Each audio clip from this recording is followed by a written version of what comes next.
tentang warga Sangihe nih, sampai 4 kali menghadang alat berat. Satu diantaranya terjadi di malam Natal, sehingga warga bukannya hikmat melaksanakan tugas peribadatan, tapi malah justru harus siaga.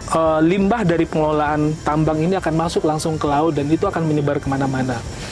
Dan Sangihe adalah salah satu jalur migrasi tuna yang akan berotasi mengelilingi dunia. Dan kita bisa bayangkan kalau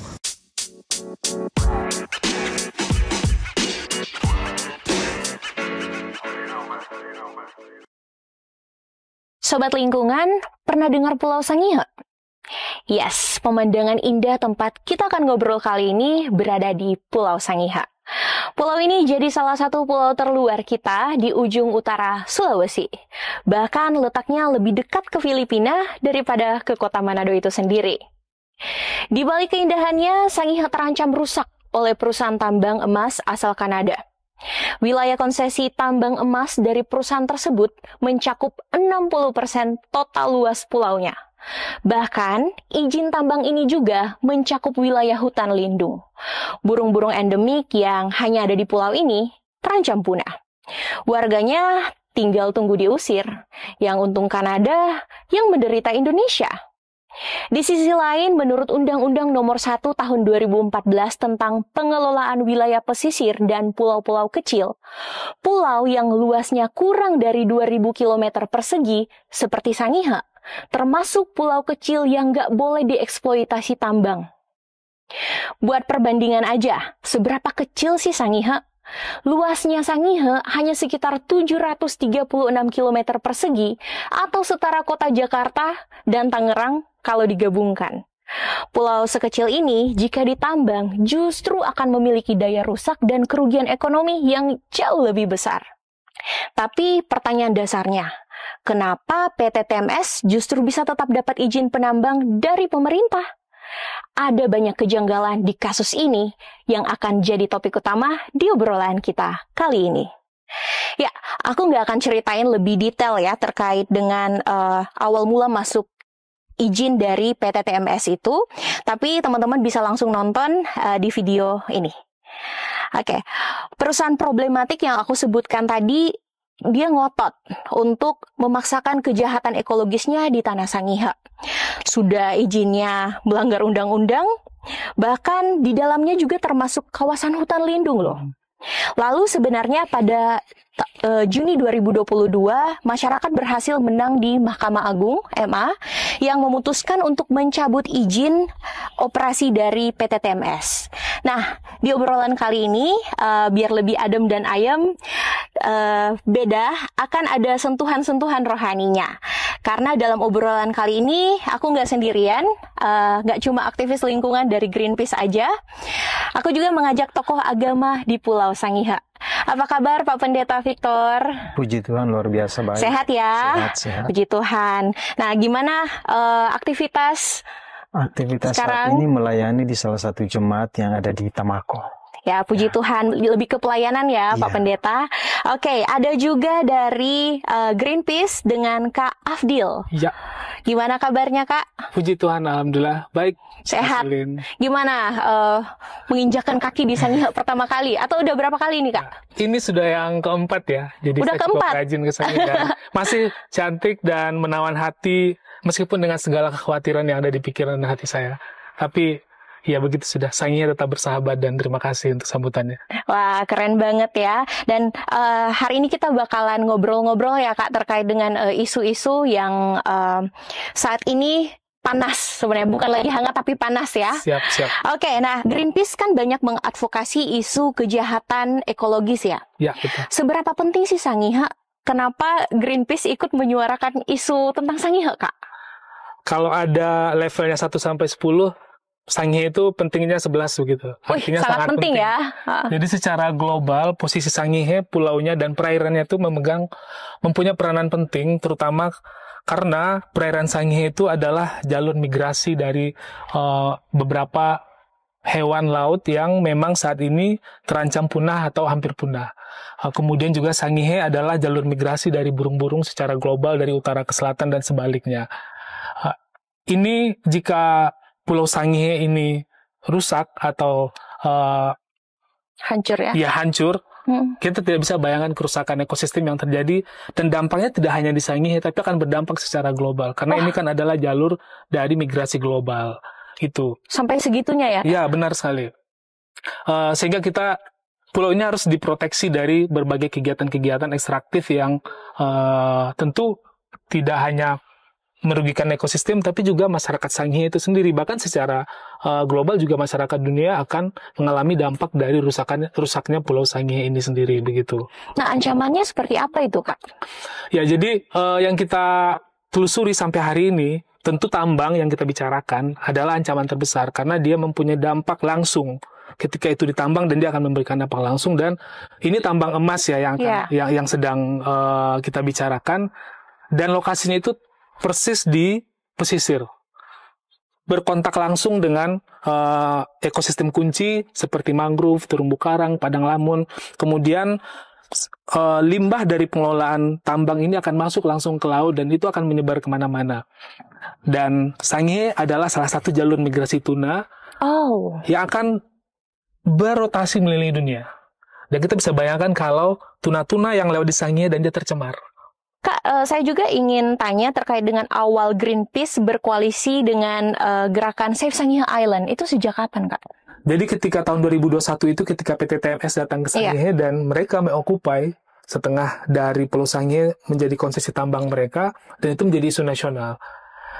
Dan karena posisi Sangihe itu kita tahu sangat sentral dan penting, dan kita akan dan kita bersolidaritas dengan teman-teman dari Sangihe, masyarakat Sangihe, dan juga banyak dari organisasi baik di level daerah ataupun nasional ikut bersolidaritas, kemudian bersama-sama kita mengkampanyekan itu.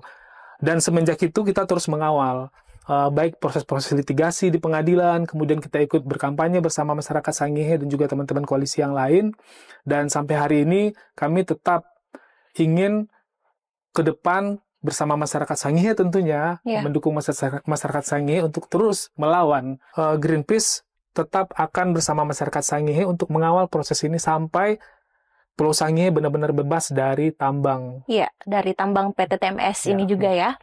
Oke, menarik sekali ya, Kak. Jadi sejak tahun 2021 sudah berkoalisi dengan Save Sangihe Island. Dan juga peran dari Greenpeace ini untuk mengadvokasi isu kejahatan ekologis karena sangat penting ya. Baik, oke. Dari sudut pandang agama, tadi kan kita bicara dari sudut pandang lingkungan ya. Bagaimana sih kita seharusnya memahami hubungan manusia dengan alam, khususnya dalam menjaga Pulau Sangihe ini yang kita anggap sebagai rumah teduh pemberian Tuhan. Karena tambang emas ini tidak hanya merusak alam pastinya, tapi juga mengancam kehidupan masyarakat dari perspektif moral.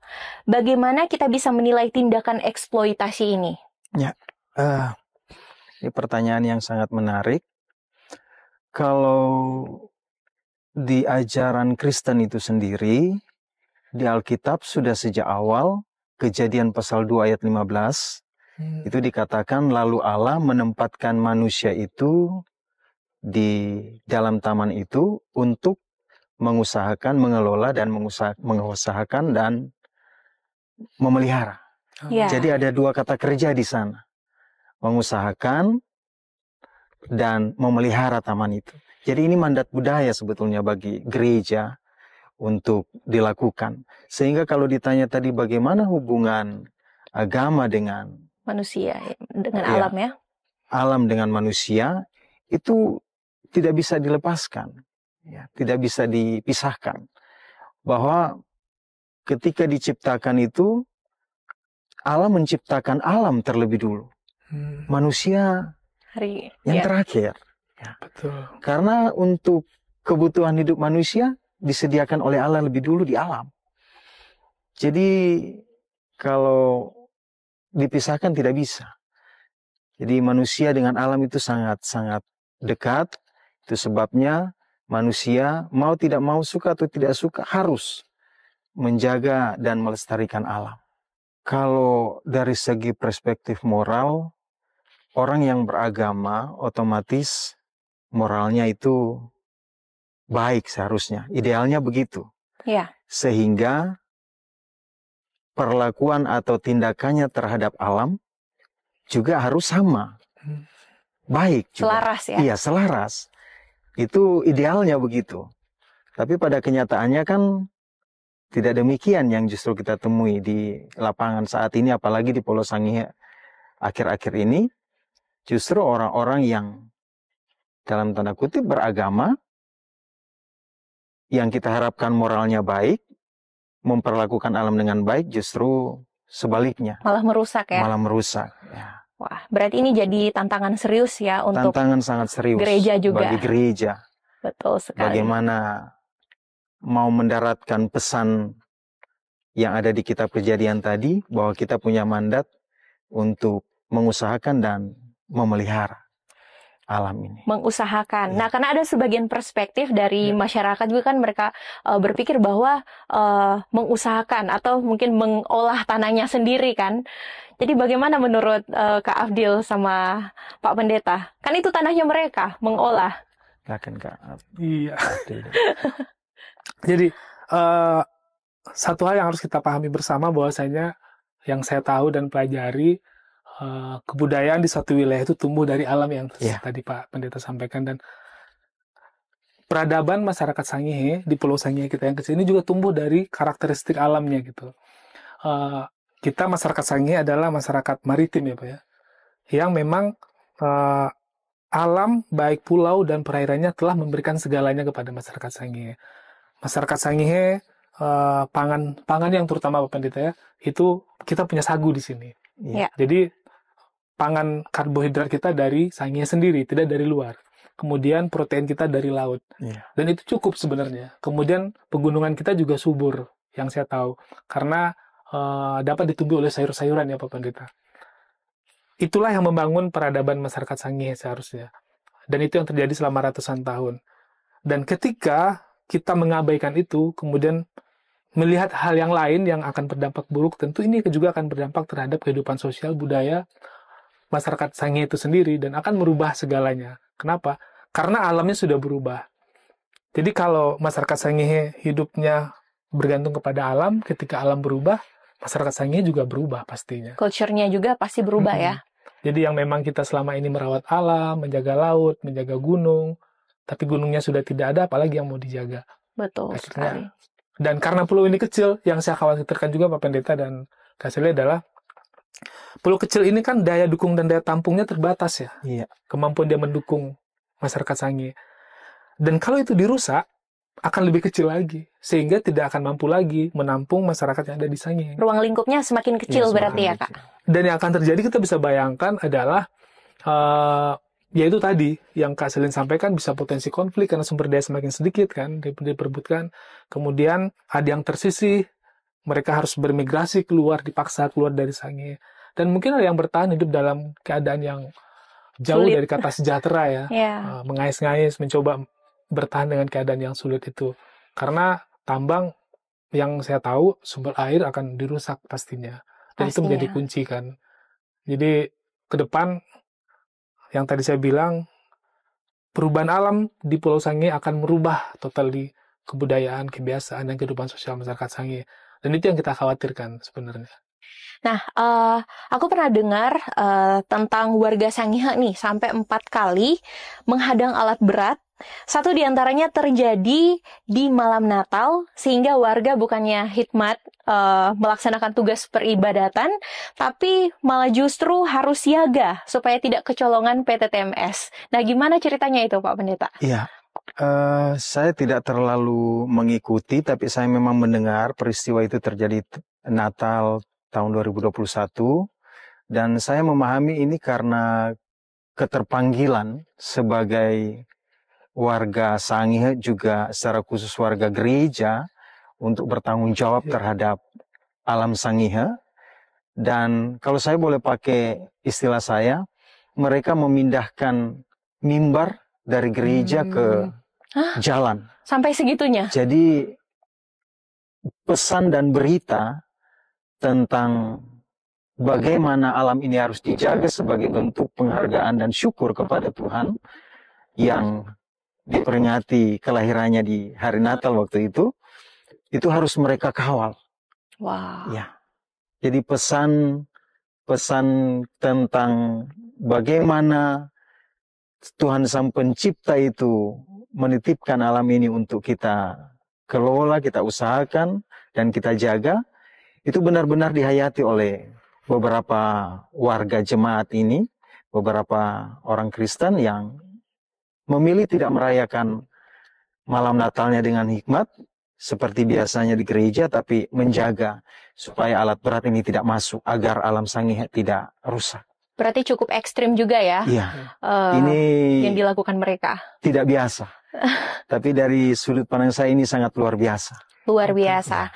Mereka merelakan Iya. malam Natalnya mereka hanya untuk menjaga agar supaya alat beratnya tidak masuk. Tidak masuk, supaya alam Sangihe tetap terjaga. Ini ada banyak kasus industri ekstraktif di Indonesia saat ini, dan seringkali ekologi dan ekonomi dibenturkan.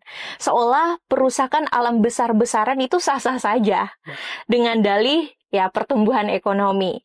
Dalam konteks di Sangihe, Kak, bagaimana Greenpeace sebagai organisasi bersikap?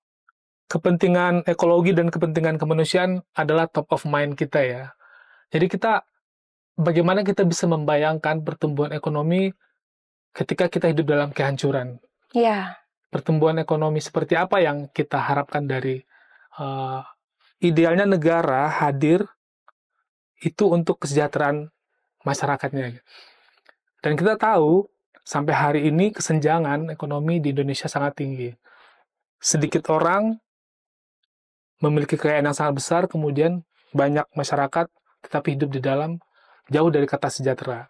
Dan termasuk masyarakat pesisir hari ini juga termasuk sebagai salah satu kelompok yang memang belum sejahtera di Indonesia. Dan kegiatan ekstraktif hari ini itu akan mengganggu dan merusak establishment dari kehidupan masyarakat di pesisir, termasuk di Sangihe. Pertumbuhan ekonomi seperti apa yang akan kita hadapi nanti di tengah kehancuran lingkungan? Berarti Kak, mereka lebih berpikir tentang uangnya saja ya, cuan-cuan terus tanpa berpikir tentang hitung ruginya. Betul ya, Kak? Jadi begini, selama ini kegiatan ekstraktif itu kita melihat dari kacamata keuntungan. Berapa besar sih keuntungan yang kita dapatkan dari sebuah aktivitas tambang, terus, gitu. ya. Dari eksploitasi laut seberapa banyak. Tapi tidak pernah dihitung secara komprehensif, Pak Pendeta, seberapa banyak atau dampak kerugian, baik kerugian ekologi ataupun kerugian sosial yang diakibatkan oleh dari aktivitas aktivitas tersebut. mendapatkan uang tersebut gitu.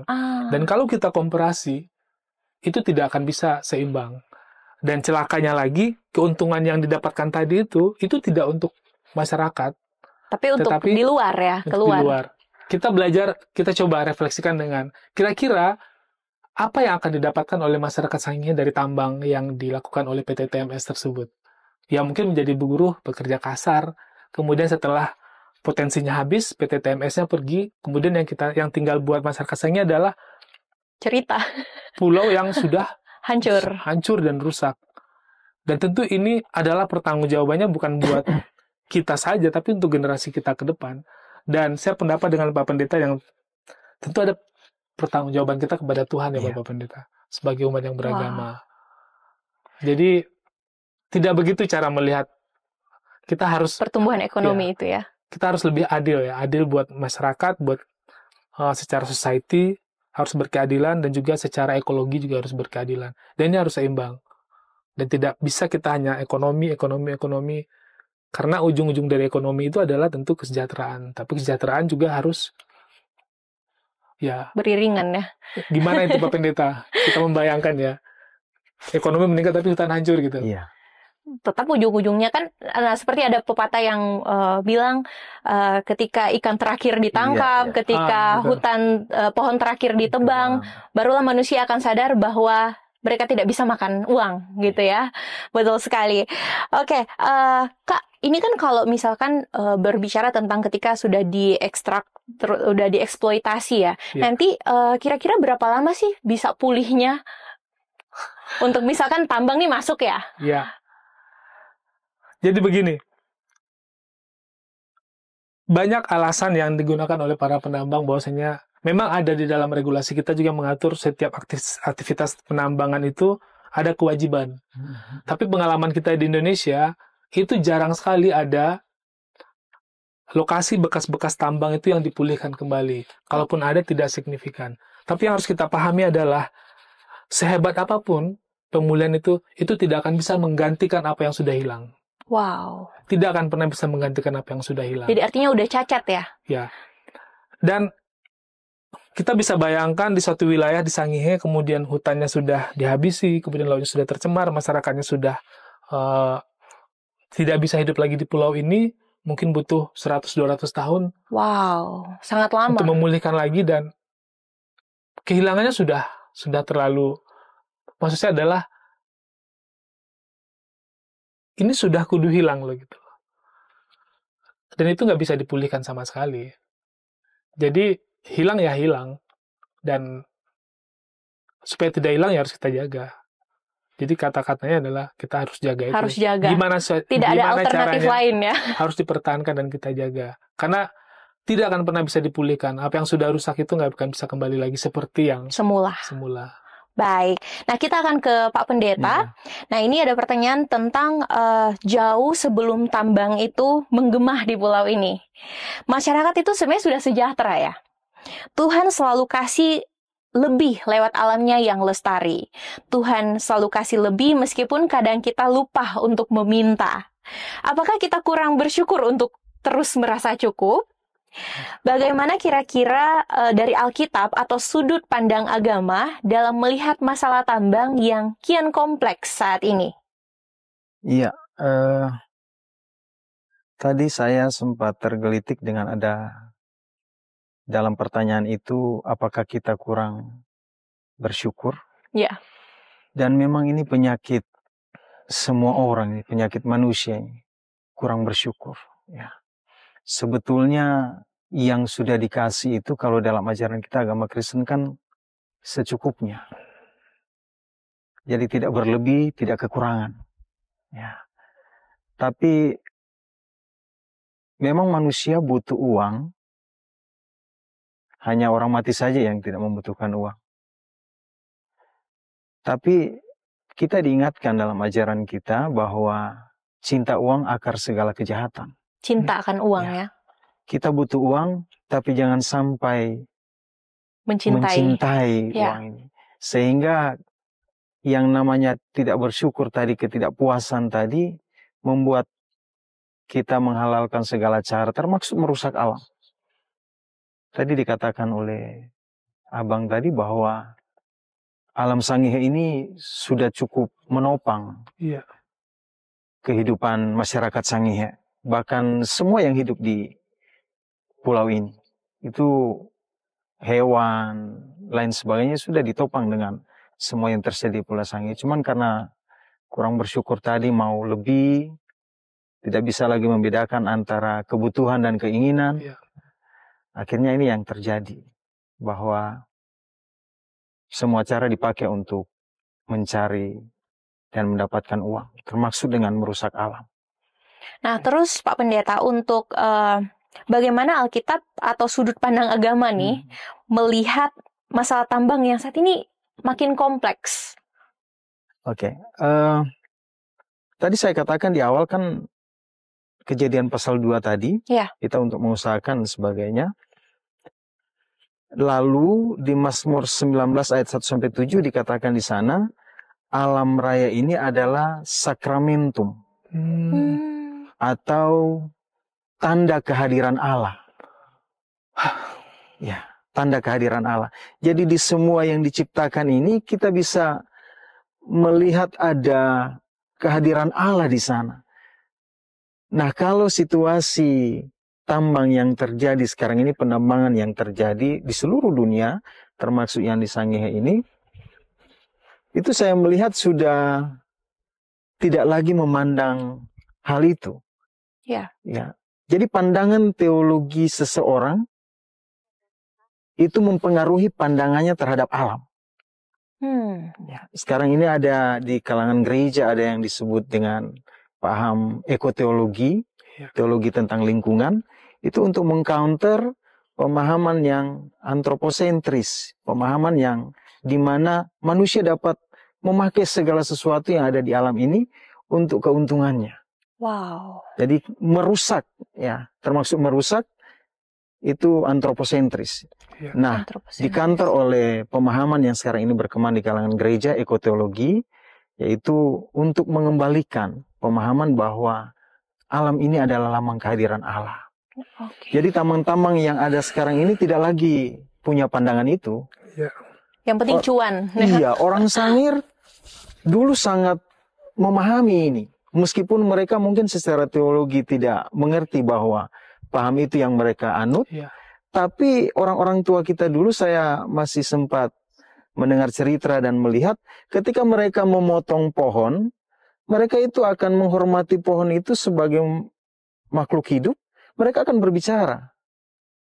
Permisi, pohon ini akan dipotong untuk diambil, digunakan sebagai bahan rumah, lain sebagainya. Penghormatannya sebegitu menghormatinya. Sedemikian begitu. Iya. Karena mereka meyakini bahwa ini ciptaan. Dan sebagai ciptaan, Allah hadir di semua ciptaannya. Jadi Allah tidak meninggalkan ciptaannya. Dia ada memelihara ciptaannya. Jadi pemahaman kita tentang itu akan mempengaruhi pandangan kita terhadap lingkungan. Nah, kalau tambang-tambang yang terjadi sekarang, saya rasa pemahamannya sudah melenceng jauh dari hal itu. Di luar ya. Sehingga mau merusak, tidak memikirkan keberlanjutan. Iya. Saya punya pemahaman bahwa alam itu adalah apa yang kita pinjam dari anak cucu. Jadi sesuatu yang dipinjam harusnya kita kembalikan dalam keadaan baik. Bukan rusak ya. Bukan rusak. Nah, kalau penambangan sekarang ini kan, apakah kita bisa kembalikan itu ke anak cucu kita dalam keadaan baik seperti dikatakan abang tadi, meskipun dipulihkan ratusan tahun tapi sudah hilang, tidak bisa kembali lagi. Kalau kita punya pandangan teologi yang seperti itu, pasti kita tidak akan ikut, tidak akan menyetujui apapun yang dilakukan terhadap sesuatu yang merusak alam, termasuk kegiatan penambangan tadi. Baik. Nah, bagaimana Pak Pendeta melihat kondisi psikologis warga Sangihe sebelum dan sesudah tambang saat ini?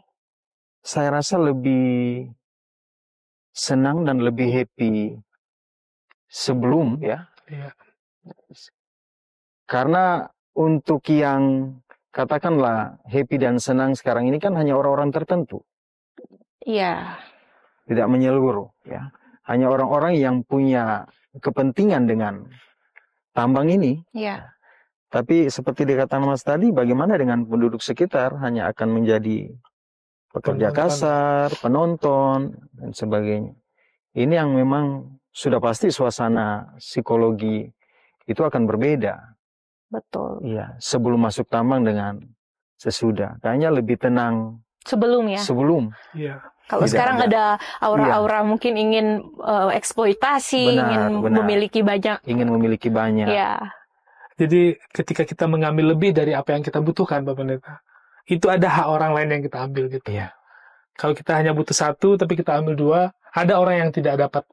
Sehingga itu adalah sesuatu yang apa ya itu bicara keadilan di situ. Dan ada orang yang tersisihkan karena ada sebagian orang yang ingin mendapatkan, ada orang yang serakah dan segala macam. Iya, serakah.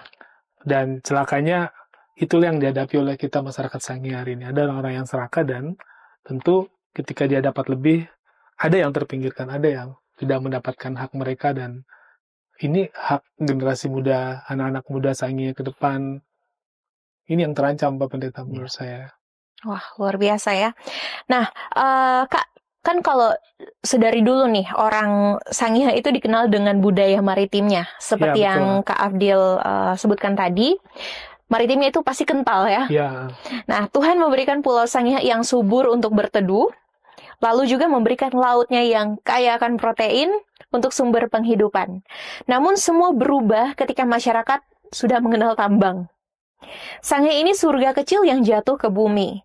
Lalu sebagian masyarakatnya mencoba menggali sebongkah emas dengan merusak surga itu sendiri. Bagaimana Kakak melihat masa depan Pulau Sangihe jika ancaman ini tidak segera diatasi? Saya membayangkan kalau ngobrol dengan tetua-tetua yang, karena sudah berapa kali melihat raut muka beliau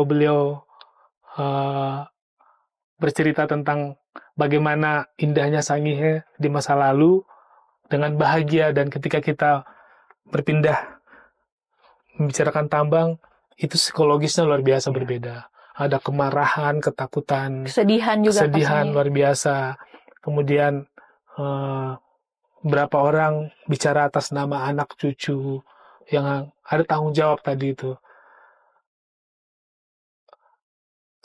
Ini sesuatu yang harus kita pedulikan ya, Pak Pendeta, yang sesama anak bangsa ini, untuk ini nggak bisa kita biarkan gitu loh.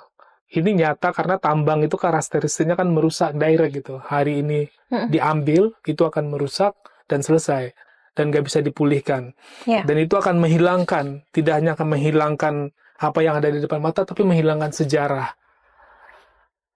Ada cerita, ada sejarah, ada ikatan masa lalu dengan hari ini, orang-orang Sangihe dengan leluhur yang akan hilang. Jadi ini peradaban yang sedang kita gadaikan, Pak Pendeta. Wow. Kenapa? Karena tambang karakteristik itu adalah sangat destruktif dan ekstraktif, merubah landscape, dan itu merubah semuanya. Nah, kerusakan yang paling parahnya itu apa sih, Kak? Kalau dari daratan Ya. dan lautan. Jadi sebenarnya dalam hidup ini kan yang kita butuhkan 3 saja, Pak Pendeta. Kita butuh makan, kita butuh udara, dan kita butuh air. Sumber pangan kita ada Di darat. dan di laut. Kemudian itu dirusak, selesailah. Udara kita masih punya, tapi air juga penting. Dan tambang, kita tahu, Sangihe ini pulaunya kecil, kemudian sumber airnya dari hujan, kemudian kita punya hutan yang bagus untuk menyerap itu, dan itulah yang mengalir ke mata-mata air yang ada di perkampungan. Dan kalau landscape ini berubah dan dihancurkan, 2 hal yang paling penting utama, pangan dan air, itu akan hilang. Dan itu sudah pasti Pulau Sangihe tidak layak lagi untuk Ditinggal ya. ditinggal gitu. Berarti secara otomatis sejarahnya hilang dong begitu. Udah Ya. sampai di sini aja, selesai. Ya, selesai Hilang gitu. peradaban. Daya dukung dan daya tampung Sangihe akan hilang, kemudian peradabannya akan hilang. Kemudian yang kita lihat kalau dari sejarah itu kan bukti-buktinya ya kan. Udah nggak ada Hubungan kita lagi. leluhur gitu kan. Kita datang, oh ada nih kampung kita dulu bercerita, ada pemakaman, ada rumah, ada sawah, ada kebun yang kita ceritakan. Sekarang apa tanggung jawab kita nanti kalau seandainya Udah anak nggak muda datang, kemudian generasi ke depan datang, Sangihe yang dulu indah, kemudian kita lihat di YouTube, di video segala macam, kita datang ke sini, di mana yang tidak ada lagi? Artinya tidak hanya alam ini yang akan terancam hilang, tapi juga sejarah dan hubungan dengan leluhur kita juga akan hilang pastinya. Karena tidak ada lagi yang menghubungkan kita dengan masa lalu, dan masa depan tentu tidak akan sama lagi pasti. Berarti apakah ini jadi worst case-nya, Kak? Pak Pendeta, jadi kenapa kami concern betul dengan Sangihe? Sangihe itu kecil, dan masyarakat hidup hanya dari pulau ini. Dan kalau pulau ini rusak, masyarakat Sangihe tidak punya pilihan lain, seperti pulau-pulau besar, yang mereka masih bisa pindah ke tempat lain. Kecamatan lain, Kak. Kecamatan lain, ke gunung lain. Tapi masyarakat Sangihe itu hidup di pulau yang kecil ini, dan kalau pulau kecil ini nggak ada, ya pilihannya mungkin bayangkan dikirim ke pulau lain sebagai transmigrasi. Wow. Tapi itu sesuatu yang mengerikan ya. Sudah biasa hidup di sini. Jadi inilah ruang hidup yang menghidupi Sangihe selama ini, dan nggak ada pilihan lain karena jauh kan Bapak Pendeta ya. Kita ke Filipina jauh, ke Indonesia lagi ya. Bicara ke Manado juga jauh kan. Terus apa? Kemana orang Sangihe akan pergi? Mencari pulau yang mirip dengan Sangihe itu di mana? Tidak ada. Kan nggak mungkin juga serta-merta ya udah ke sini aja gitu kan. Iya. Dan itu pulau terdekat kita ke laut ya. Itu sudah ada yang punya juga kan. Jadi kalau pindah masyarakat Sangihe ke laut, itu mengganggu juga di situ. Mereka ya. Ya inilah yang kita punya, inilah milik kita. Pertahankan lah. Pertahankan itu. Kenapa? Kalau tidak, ya kita akan kehilangan Pulau Sangihe, artinya kita kehilangan masyarakat Sangihe yang memang secara kehidupan saya menilai Sangihe itu independen, Pak. Kita tidak, sebenarnya kalau kita mau, kita tidak perlu mengirimkan kebutuhan dari luar. Karena kita punya sagu kan. Orang Sangihe tidak makan sagu pusing gitu kan. Tidak makan beras ya nggak apa-apa gitu. Kita punya sagu, kita punya ikan di laut. Udah itu selesai. Apalagi kita punya kebun, punya hutan. Nggak ada lagi gitu. Ikan ada, semua Dan ada. yang menarik, saya beberapa kali ke Sangihe, saya tidak lihat ada pengemis di Sangihe yang berkeliaran. Betul. Artinya, orang Sangihe sejahtera, betul Pak Pendeta ya? Ya. Tolong koreksi kalau saya salah. Terus apa lagi yang kita butuhkan? Dan ketika ada orang luar datang, mengacak-acak pulau ini, dan saya sangat memahami, itu tidak masuk akal buat orang Sangihe. Dan itu kenapa SSI sampai hari ini tetap konsisten dan berkali-kali ke Jakarta untuk mengawal proses-proses hukum, kemudian berkali-kali kita di Jakarta melakukan aksi-aksi damai untuk menolak semua aktivitas ini, dan akan terus begitu karena memang pulau ini layak untuk dipertahankan sampai kapanpun, tidak hanya untuk masyarakat Sangihe, tapi buat masyarakat global, karena posisinya penting di jalur migrasi hewan-hewan penting. Dan kalau ini rusak, akan terjadi perubahan jalur migrasi dan itu mengganggu. Ada persepsi yang salah mengenai investasi di tanah ini. Investasi semu diingat, sedangkan nikmat yang sudah ada justru malah dilupakan. Sebagai seorang pemimpin agama yang dikenal oleh masyarakat Sangihe, nah bagaimana nih peran gereja dalam mengembalikan domba-domba tersesat ini? Silakan. Ya, untuk gereja sendiri, secara khusus gereja Masih Injil Sangihe Laut, memang ketika isu ini, tambang ini terangkat ke permukaan, ada langkah-langkah konkret yang sudah dilakukan, baik ke pemerintah pusat, oleh lembaga Gereja Masih Injil Sangihe Laut itu sendiri, menyurat, juga lewat PGI, karena itu juga pernah dibahas di sidang MPL PGI yang dilaksanakan di Bethlehem beberapa tahun yang lalu, dan itu langkah-langkah konkret yang dilakukan oleh GEMIS. Langkah yang lain yang dilakukan adalah dengan memberikan pengajaran kepada umat, kepada jemaat, yaitu lewat khotbah-khotbah.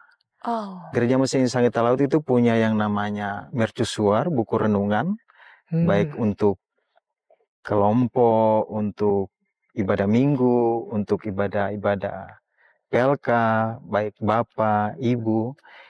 Itu dimuat bahan-bahan yang bicara tentang bagaimana pentingnya menjaga dan melestarikan alam ini. Jadi saya rasa memang ke depan harus lebih didorong lagi bagaimana gereja mau membangun kesadaran itu lewat pengajaran-pengajaran. Karena gereja kan sampai ke akar rumput ini. Jadi di kelompok-kelompok katekisasi, di kelompok tumbuh bersama, di ibadah-ibadah, itu bisa sampaikan, diberikan masukan, sehingga yang tadi katakan domba-domba yang tersesat bisa dibawa pulang kembali untuk punya pemahaman dan pandangan teologi yang benar sesuai dengan Alkitab tentang alam ini, bahwa ini adalah ciptaan yang harus dijaga dan dilestarikan. Saya rasa itu yang saat ini dilakukan oleh gereja, khususnya Gereja Masih Injil Sangihe Laut. Upaya-upaya itu terus dilakukan. Saya sebagai pribadi yang dari dulu juga konsen di kegiatan-kegiatan pelestarian, juga melakukan itu. Tadi sempat berbincang-bincang sebelum acara ini, bahwa di beberapa jemaat yang saya layani sebelumnya, setiap bulan Juni itu selalu ada ibadah Hari Lingkungan Hidup. Tata ibadahnya dibuat khusus. Memang di tempat yang baru ini belum sempat dilakukan, tapi berharap tahun ini bisa dilakukan. Itu upaya-upaya untuk mengembalikan pemahaman bagaimana pandangan kita terhadap alam ini. Berarti memang dari gereja GEMIS juga sudah ada upaya-upaya yang dilakukan ya. Ya, pendekatan-pendekatannya tentu lebih persuasif, tidak seperti yang mengajak. Karena saya tadi katakan bahwa sebelum acara ini dimulai, gereja itu ketika kita mau melarang umat untuk jangan merusak lain sebagainya, memang kita harus punya solusi juga. Apa Ini yang akan menjadi diberikan, berat. Apa yang harus dilakukan ketika mereka dilarang untuk tidak menambang? Kita harus pikirkan solusinya supaya mereka bisa terus ada alternatif lain ada alternatif lain untuk mendapatkan penghasilan. Ya, saya tambahkan sedikit mengenai yang sudah dilakukan oleh Gemis. Sekarang ini Gemis lagi giat-giatnya dengan BUMG, Badan Usaha Milik Gemis, ya, luar biasa. Dan sudah ada surat untuk ke jemaat-jemaat untuk mendirikan BUMG, Badan Usaha Milik Jemaat.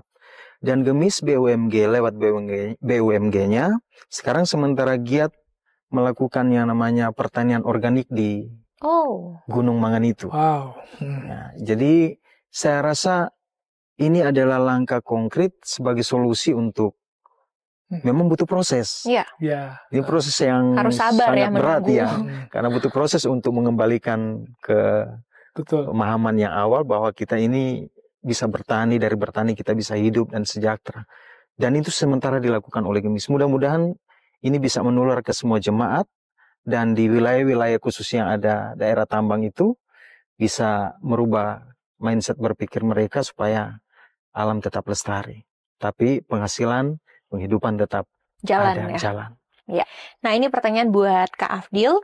Ada 2 kejahatan ekologis yang tadi kita bahas, yang merusak 4 hal vital sekaligus. Yang pertama lingkungan, tatanan ekonomi, merusak biodiversitas, dan merusak sosio-historikal orang-orang Sangihe sendiri. Ya.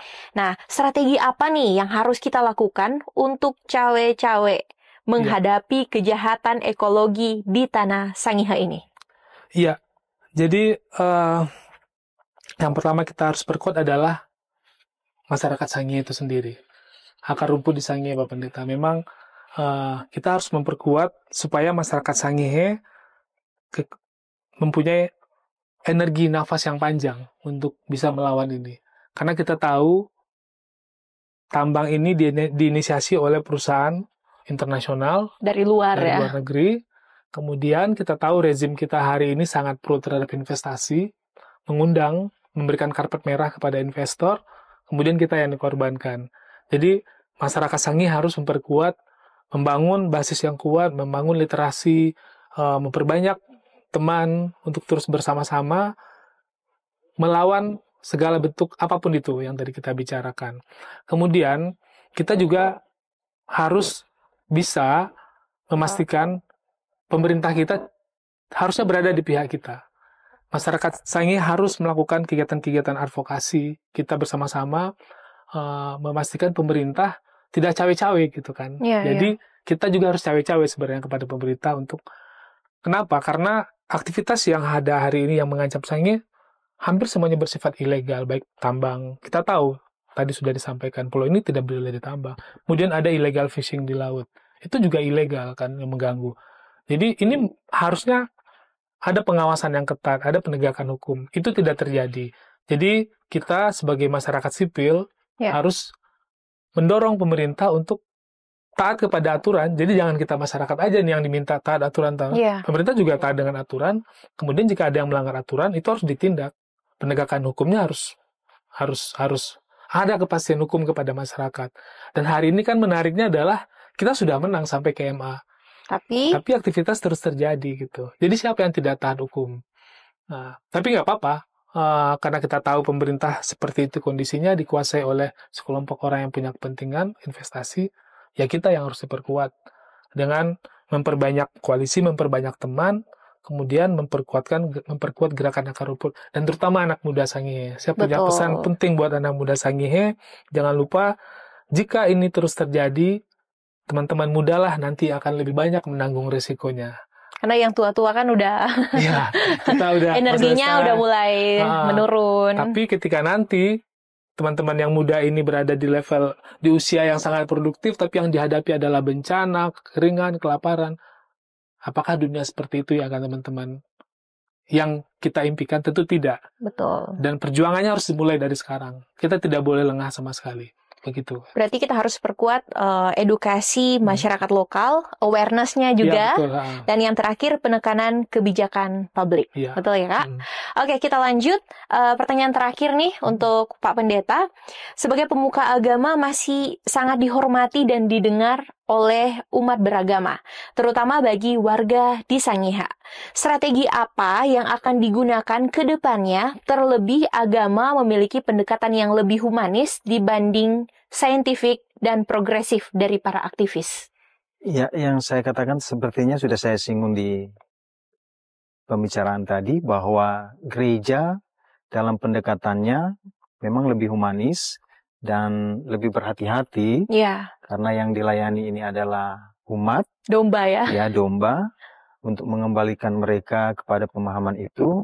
Maka saya rasa edukasi lewat berbagai kesempatan, tulisan-tulisan, khotbah, atau buku, atau traktat, untuk penyuluhan-penyuluhan itu harus lebih didorong untuk dilakukan ke semua jemaat. Ya. Tidak hanya gereja Masih Injil Sangita Laut, Gemis, tapi ke semua warga gereja-gereja denominasi lainnya. Ini harus dilakukan supaya kita punya pemahaman yang sama. Dan ketika punya pemahaman yang sama, tentu ini menjadi kekuatan Ya, yang betul. besar bagi kita untuk tetap menjaga alam Sangihe ini tetap lestari, agar dapat diwariskan kepada anak cucu dalam keadaan baik.